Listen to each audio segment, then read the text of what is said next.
O que a gente vai tentar fazer agora é o seguinte, a gente vai tentar... eu vou falar para vocês um esquema. Esse aí vai ser o nosso primeiro passo na direção de fazer um hashing mais geral. E aí, essa daí não é uma solução geral ainda, porque ela ainda assume que as chaves são fixas. As chaves elas não variam, elas não se alteram. Eu não introduzo novas chaves, não removo chaves, então elas ficam fixas.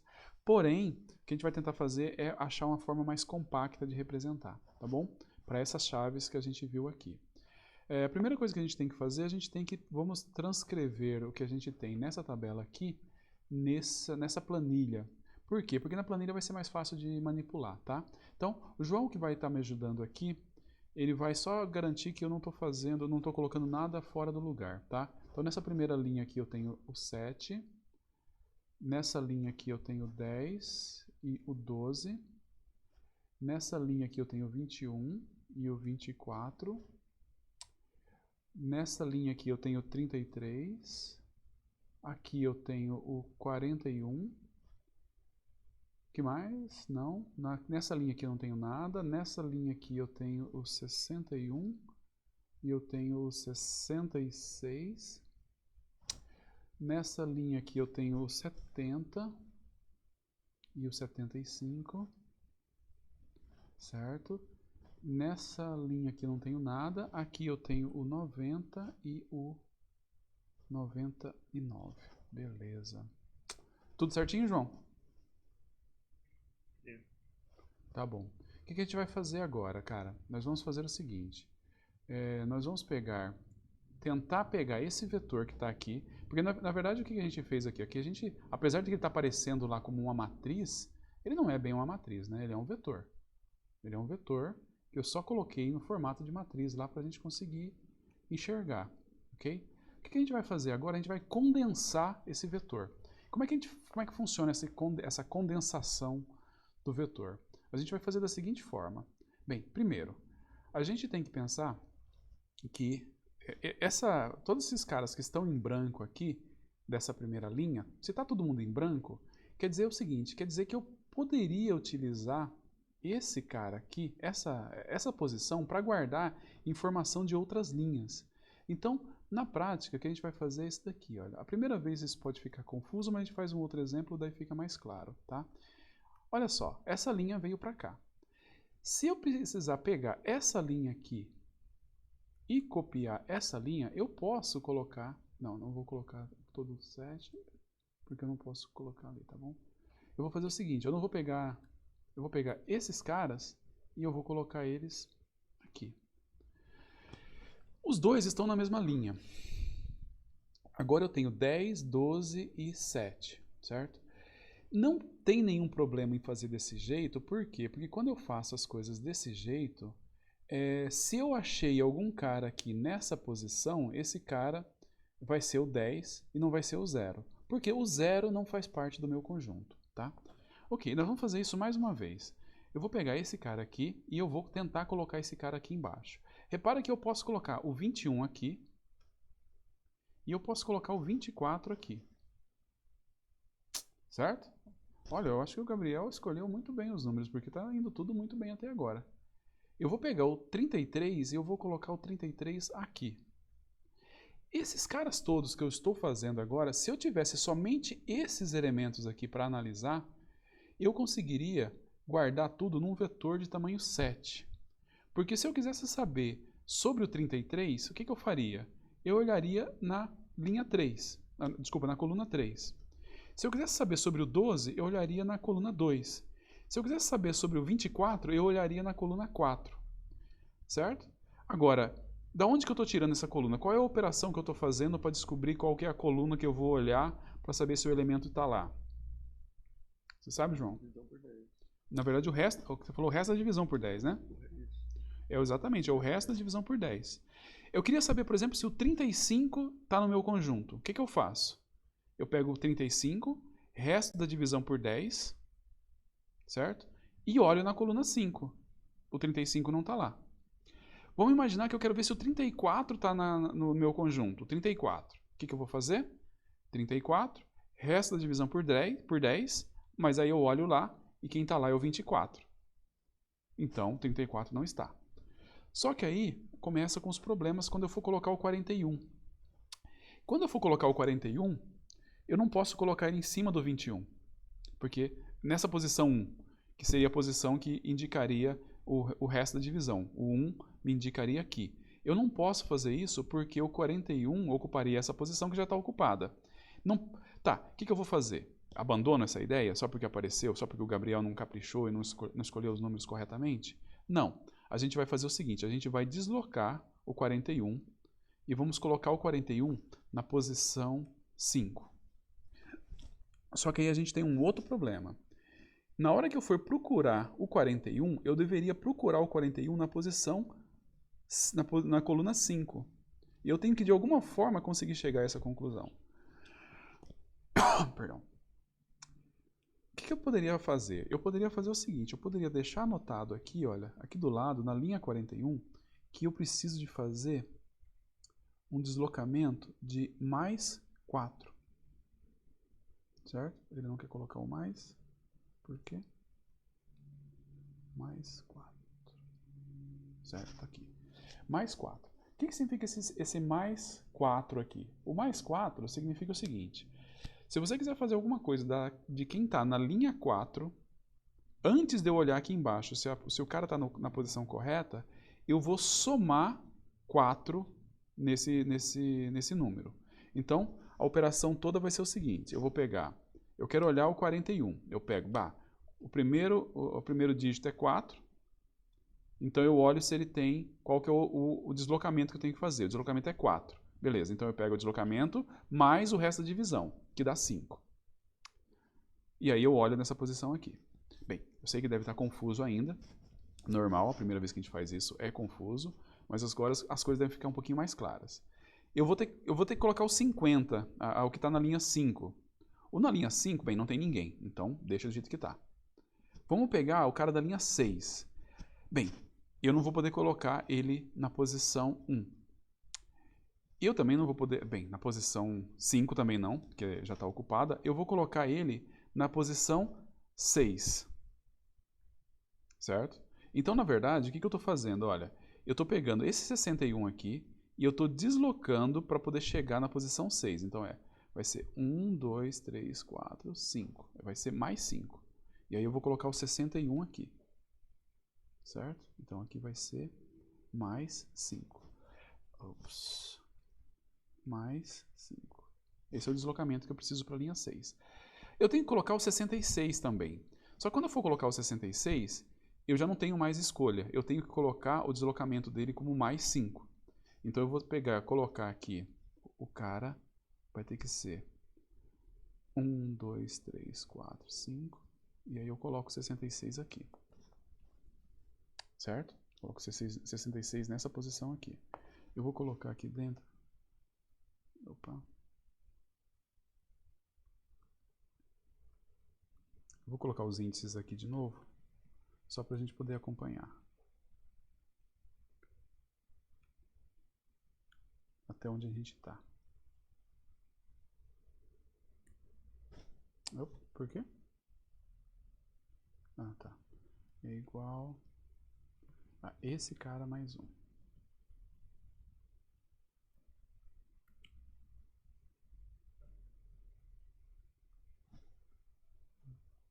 Tá. O que está acontecendo?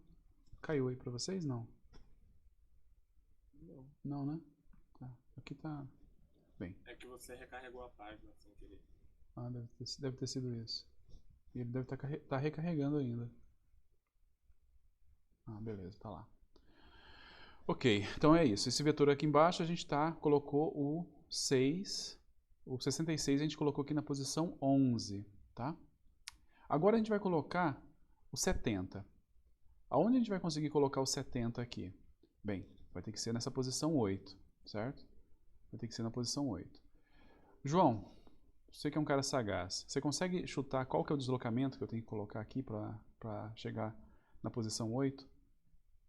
Mais 8, talvez. Mais 8, exatamente. Então, para esse cara aqui, o deslocamento vai ser mais 8. Então, o 70 vai vir aqui na posição 8.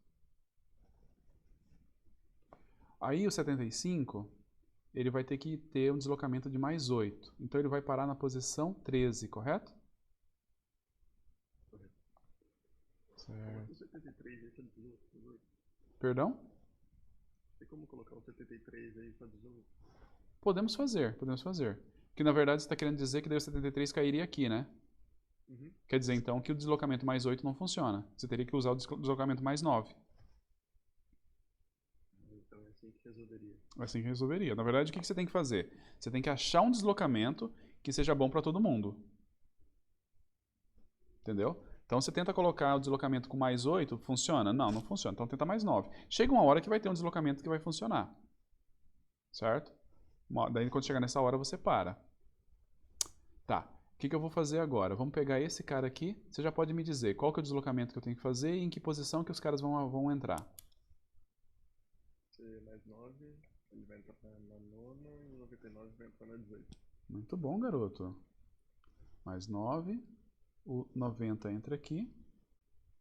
E o 99 entra aqui. Certo? É isso. Tá bom. Agora... Professor, ali na 13 você colocou 78. Na- 75. E é 75, tem razão. Você tem razão. Muito bom.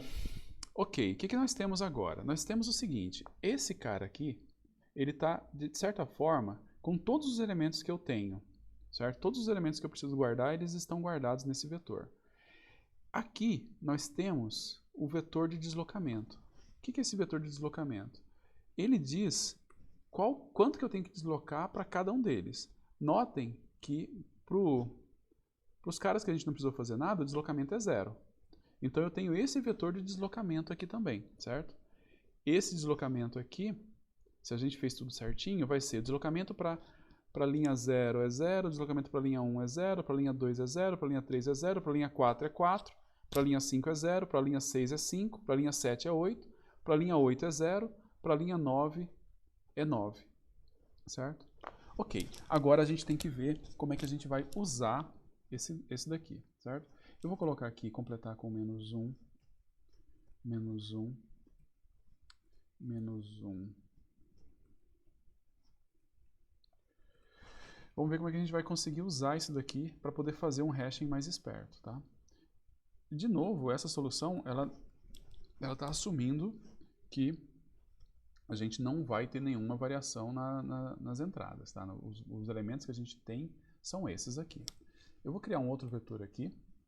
Vamos chamar de, sei lá, de vetor W, certo? Esse vetor. Primeiro, qual é o tamanho do vetor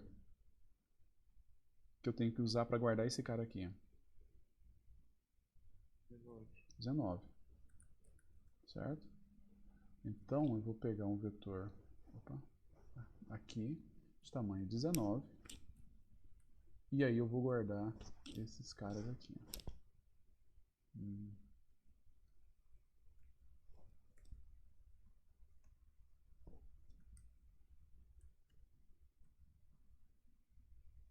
Não? Tá, beleza. Então nós temos aqui o nosso vetor de tamanho 19 e a gente vai fazer a nova busca. Só que aí para a nova busca a gente precisa de ter mais uma informação. Qual é a informação que está faltando aqui? O vetor de deslocamento. Exatamente. A gente precisa de ter um outro vetor, vamos chamar ele de vetor O, de offset. Esse cara tem tamanho 10, são 10 deslocamentos possíveis, certo? E aí a gente vai colocar o deslocamento aqui. Então vamos lá. Quais são os valores que eu tenho para esse deslocamento? 0, 0, me ajuda para não errar aí. 0, 0, 4, 0, 5, 8, 0 e 9. Certo? Somado esses dois, tem tamanho 29. Tem tamanho 29 nos vetores. Só que agora essa busca aqui não vai funcionar mais, certo? Vamos criar aqui uma outra... Vamos deixar esse cara aqui e vamos criar... Não, vamos mover esse cara para cima e vamos criar uma outra função de busca. Só para mostrar que as duas têm exatamente o mesmo resultado. Professor, Diga. o senhor no vetor por deslocamento, o senhor inseriu um 6 e no Excel tá 5. Ah, então é 5 mesmo, é. Tá errado? Obrigado. Ok, então nós vamos agora procurar o x nesse vetor aqui. O que a gente tem que fazer agora? A gente tem que fazer a mesma operação, só que ao invés de a gente pegar e procurar nesse vetor aqui em cima, a gente vai procurar essa informação nesse vetor aqui de baixo. Certo? E aí, como é que a gente vai fazer? Qual é a operação que eu consigo para descobrir se o x está pertencendo ou não? Você consegue chutar alguma coisa, João? Dá pra fazer, só que não vai ser tão simples quanto antes. Não vai ser tão simples. X resto por 10. Tá, x... O que vai ser o x resto por 10? X resto por 10 vai me dar a coluna. Isso. Certo? Então você tem que somar com o que está dentro do O índice X resto 10, x perdão. por 10. X resto 10, x dividido por 10. E vejo se esse cara é x, certo? Se for, eu retorno 1. Se não, eu retorno 0. Beleza? Olha só, a operação ficou um pouco mais complicada, para falar a verdade, certo? Mas nem tanto assim. Eu tenho aqui o x, eu pego o resto da divisão vai me dar a coluna, certo? Vai me dar a coluna. E eu somo isso com o deslocamento daquela linha. Para descobrir a linha, eu pego x mod 10, x dividido por 10, divisão inteira, eu descubro qual é a linha. Aí eu vou no vetor da linha, descubro qual é o deslocamento daquela linha. Certo? Descubro qual que é o deslocamento daquela linha. Aí, com isso, eu descubro aonde que eu encontraria no vetor, desculpa, não é o vetor V, né? No vetor W a gente chamou. Aonde no vetor W que eu vou ter a informação. Beleza? Se o que tiver lá é o x, o cara pertence. Se não, ele não pertence, tá bom? Então agora só vamos trocar aqui para usar para ser 2, e se a gente fez tudo certo, se a gente não cometeu nenhum erro, ele vai responder que deu errado. Por quê? Ah, sim, porque faltou um ponto e vírgula aqui. Ok? Beleza, deu 1. Se a gente procurar pelo 74, dá 0, tá bom? Vamos tentar procurar outro que a gente poderia colocar aqui? Qual que a gente poderia colocar? Um que existe, né, no vetor. O 41. 41 tem deslocamento, né? Então vamos colocar o 41 aqui. Opa. Procure o 41. Tá lá, certo? Fez o deslocamento e encontrou. Ok. De novo, isso aí não é uma técnica geral de hashing e tal, mas a gente já percebe qual que é vamos dizer assim, a ideia por trás do hashing. A ideia por trás do hashing está nisso daqui. Olha, compara a linha 17 com a linha 30. Certo? Compara a linha 17 com a linha 30. O que a gente fez de diferente aqui entre a linha 17 e a linha 30? Que é basicamente a diferença que tem entre os dois busca. Mudou a operação para encontrar o índice do vetor que a gente faz. Você, na verdade, a gente poderia fazer a seguinte coisa. A gente poderia fazer assim, olha. Só para ficar um pouquinho mais interessante. Vamos chamar aqui de H1, onde eu passo x. E aqui eu dou um return x. Simplesmente dá um return x. Então aqui, ao invés de eu procurar na posição x, eu procuro na posição H1 de x, certo? Aqui a gente vai pegar esse cara e vai colocar ele fora também. A gente vai criar uma int h2 x.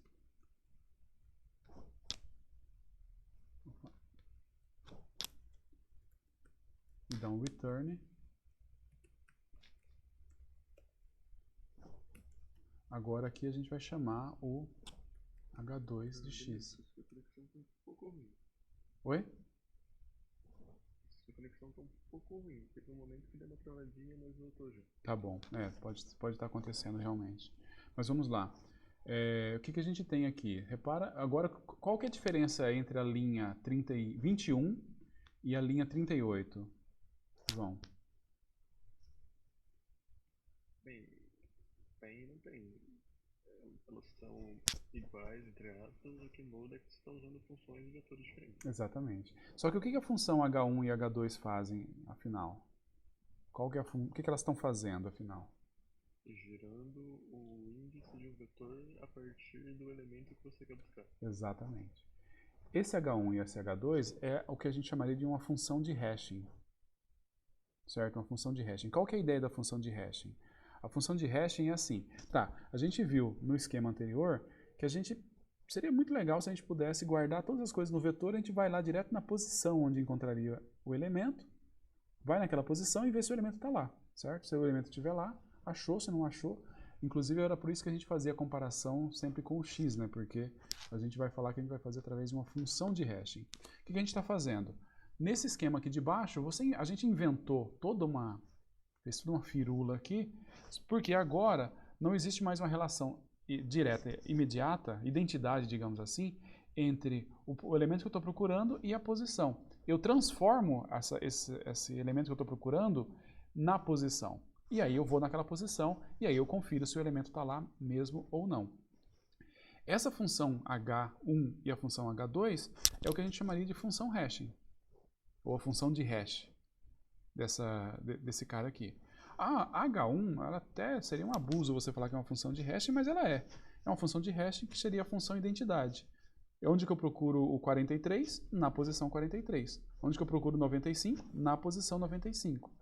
Esse carinha aqui já é um pouco mais elaborado. Onde que eu procuro o 43? Bem, ele está usando um cara auxiliar aqui, que é o offset, e ele faz umas operações e ele chega no resultado. Se você está usando esse esquema, você já está fazendo hashing. Os dois são hashing, afinal, o de cima é um hashing trivial, não é nem sei lá, até é corajoso você falar que está fazendo alguma coisa de hashing ali, mas o de baixo já tem alguma coisa já mais elaborada, certo? Qual é a principal detalhe que a gente tem que olhar para poder falar que de fato você está usando a função hashing? Bem, deixa eu reformular. Qual que é a principal característica que você espera de uma função hashing? E quando você manda o mesmo número mais de uma vez, ela sempre chega na mesma posição. Beleza, isso aí tá perfeito, essa é uma propriedade importante. A gente espera que ela funcione realmente como uma função. Que se você der o número duas vezes, ele vai retornar à mesma posição sempre. Mas não é só isso. Para ser uma função de hashing, a gente quer uma propriedade adicional. E você consegue chutar o que seria essa propriedade adicional para dizer que é uma função de hashing, beleza? Tratando de busca? Não. Ela tem que ser constante. Ah, é. Entendeu? Ela tem que ser constante, exatamente. Eu ia chegar lá. Você ia chegar lá, obviamente. Você ia passar por logaritmo e tal, até que chegaria no constante. A função, na verdade, você espera que a função seja constante, certo? Porque se a função não é constante, cara, não vai adiantar muita coisa. Se ela não é constante, então, cara, se ela não é constante, o cara que é logaritmo, por exemplo, já estava bom o suficiente. Então a gente precisa, você pode aqui, na hora de colocar a função de hashing, você pode colocar a coisa elaborada que você quiser. Você pode fazer um monte de operações aqui, sabe? Colocar um monte de coisa e tal. O que provavelmente nunca vai ter dentro de uma função hashing? Um laço. Sabe? Um laço para calcular alguma coisa na função hashing, certo? Ainda que existem algumas situações onde você faz algo parecido com um laço, quando você tem que fazer hashing de strings, por exemplo, e aí a gente acaba usando o laço para isso, mas a gente imagina o seguinte, a gente só está usando o laço porque a gente está com preguiça de copiar e colar as operações uma depois da outra. Você tem que fazer 10 operações iguais, e aí você resolve fazer um laço que vai de 0 até 10, por exemplo. Tá? Mas de qualquer forma, o principal para ter uma função hashing é que a função seja constante, tá bom? Esse carinha aqui já é uma função hashing boa, razoável. Ok, vou parar a gravação.